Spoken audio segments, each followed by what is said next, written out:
Imagine being stranded at sea. No food, no water, no rescue in sight. How far would you go to survive? This is a story of V Dudley and Stephens, a case of desperation, survival, and a courtroom verdict that shocked the world.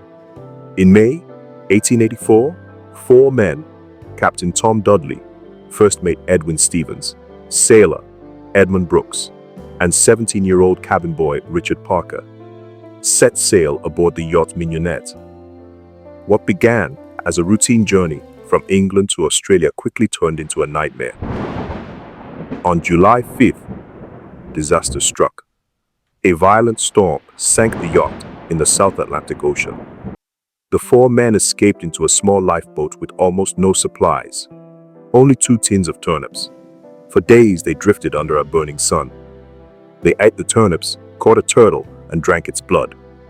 Some even sipped seawater in desperation, but hunger and thirst grew unbearable. Weeks passed. Rescue seemed impossible.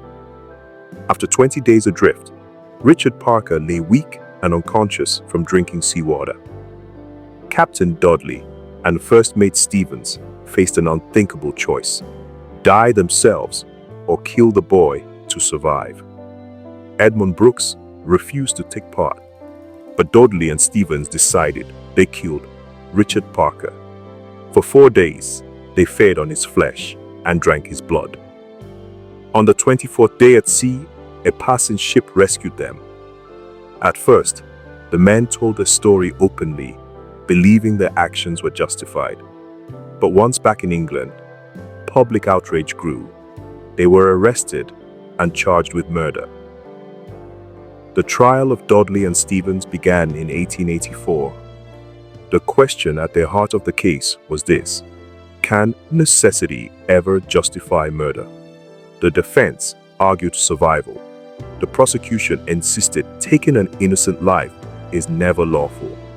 The judges ruled that necessity is not a defense to murder. Dudley and Stephens were found guilty and sentenced to death, later reduced to 6 months in prison.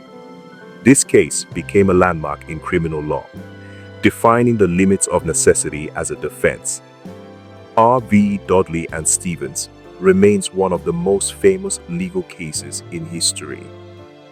It forces us to confront a timeless question: when survival is on the line, where does morality end and law begin?